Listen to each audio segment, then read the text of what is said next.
Ayaw mo bang ma-demonetize ang Facebook account mo or Facebook page? Or gusto mo bang ma-monetize ang Facebook mo or Facebook page? Ayan, sa inyong dalawa, ito ang tips ko. Hindi pala tips. Ayan guys, itong isi-share ko sa inyo ay experience ko.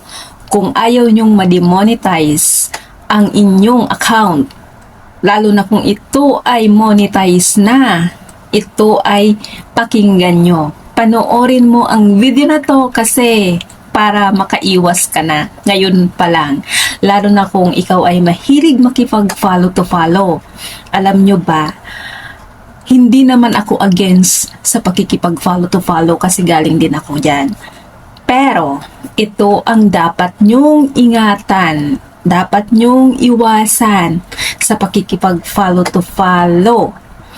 Kasi ito po ay na-experience ko. Kaya gusto kong i-share sa inyo para marami tayong matulungang kapwa natin content creator at hindi na nila magawa ito at para ma-monetize ang kanilang Facebook account na hindi pa monetize. At kayo naman na mga monetize na dyan na hindi pa nakakaalam, ito, pakinggan nyo to.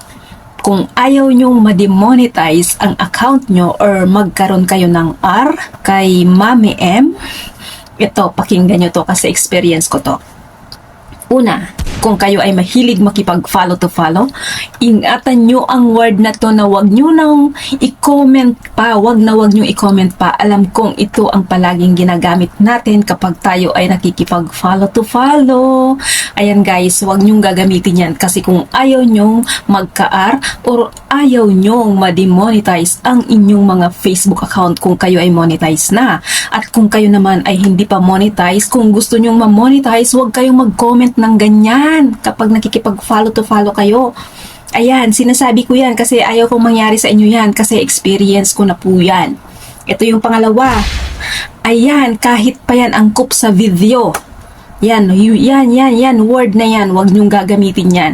Kasi po, ako po'y nagkaroon ng arjan dahil sa comment na yan, kahit angkop pa yan sa video. Ayan guys, Tagalogin nyo na lang, wag yang English na yan, kasi ayaw ni Mami M yan. So ito, number 3. Ayan, word na yan, wag nyong gagamitin yan, kasi po, yan, ako po'y nagka-R din dyan. Mahigpit po si Mami M sa mga comment natin kasi pwede tayong ma-demonetize ang ating Facebook account at magkaroon tayo ng R kay Mami M. At ito yung pang-apat guys, ito kahit pa ito nakikipagbiruan ka lang or ito ay totoo, itong word na to ay wag na wag mong gagamitin. Ayan, kasi kung gusto mong ma-monetize ang inyong Facebook account or Facebook page, wag nyong gagamitin yung 4 na word na yan na sinabi ko, na shinare ko sa inyo. At kung kayo naman ay monetize na, wag na wag nyong i-comment yan or ilalagay sa caption nyo. Kasi nga ayaw ni Mami M yan. Ayan. Alam nyo guys kung bakit ko ginawa itong content na to. Kasi gusto kong hindi nyo na to magawa at hindi nyo na ma-experience tulad ko. Para hindi kayo magka-problema. Kasi iwasan nyo yung mga bad words sa mga comment nyo or caption nyo kasi ayaw ni Mami M yan. Pwede pang ma-disable ang inyong mga account kaya mag-iingat po tayo lalo na sa ating mga caption at comment. Yun lamang po. Sana nakatulong ang video na to at sana i-share nyo para marami tayong matulungang kapwa natin creator lalo na yung mga nag-uumpisa pa lang or bago pa lang para maging aware sila. Lalo na yung mga hindi pa monetize kasi hindi po nila yan malalaman na yan ay R na kay Mami M kasi hindi pa nga sila monetize so hindi yan malalaman. Sa mga monetize na, malalaman nila yan kasi magno-notification si Mami M yan.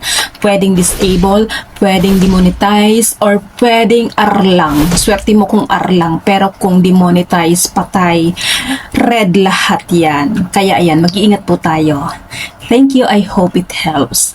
Please follow for more. God bless and thank you.